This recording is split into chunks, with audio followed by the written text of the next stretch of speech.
Games have become more and more sexualized with the passing years.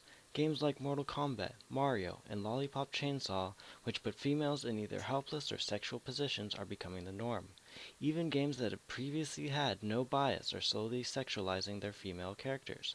For example, here's an image of a game called Halo when it first came out, and here it is some 14 years later. What are common stereotypes for women in video games? Do you see? From what I've seen in video games, usually they're viewed as, I guess you'd say, sex symbols. Um, some video games, they portray them as kind of the heroine, the strong female character, but I would say more often than not, they fall into that sex symbol category. We took the liberty of asking 100 students around campus about how they felt on the issue. 62% of them agreed that females are often misrepresented in video games. Another survey was taken on whether a given student plays video games regularly. The results are that for every 7 boy gamers, there is about 1 female gamer. This creates a huge gender gap in the video game industry and is probably one of the main reasons for this severe misportrayal. I think that the video games are a reflection of society, and I think many times in society we don't look at them or give them the credit that they deserve or should have.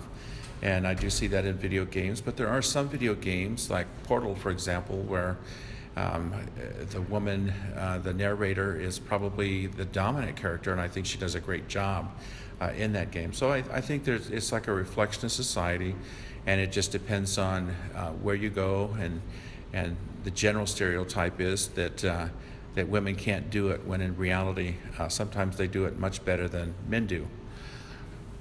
While it is true that there are games that hold females in a strong protagonist role, these are actually rare and kind of hard to come across. Examples are, of course, the famous Tomb Raider, which holds Lara Croft, adventurer extraordinaire, as the game's main character, and Fallout, which is a completely neutral standpoint when it comes to the gender of the protagonist. What effects on women do you think games have? I would say it hurts them more than it helps them. Like I said, there are some characters that are viewed as the strong heroine, but I would say more often than not, the view of women, their portrayal in video games tends to hurt them more than it helps them. Okay. Do you think games teach women they are less powerful? I guess going back to what I said before, it can go both ways, but more often than not, I would say it probably says the opposite, that maybe they're not as powerful as, say, like a male character, or maybe they have different attributes. Would you say that this is more normal to see controversial games now than in earlier years? I'm going to say no.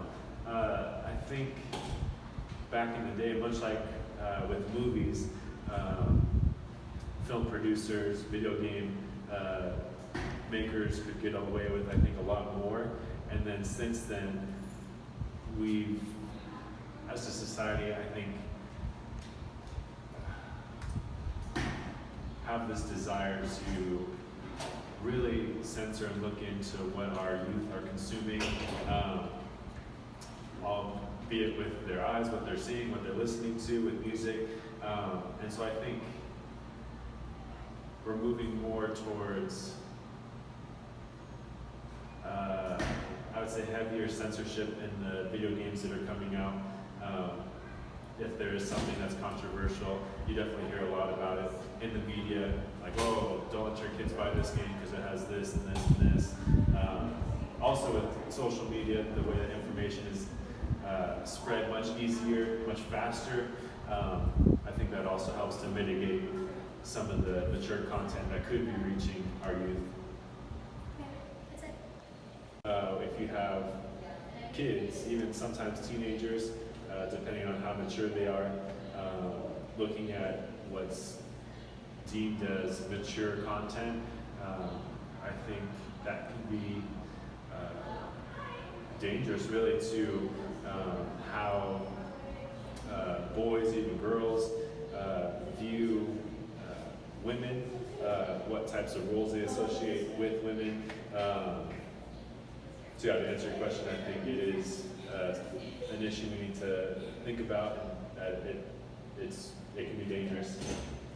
I think we do need another something in between. Like, I think we need something higher than M for games like that. Yeah. Okay. Or maybe something in between T and M. Younger generations are getting their hands on games that are rated for people out of their age group, and these sort of common tropes are brainwashing them into a state of seeing women as background characters.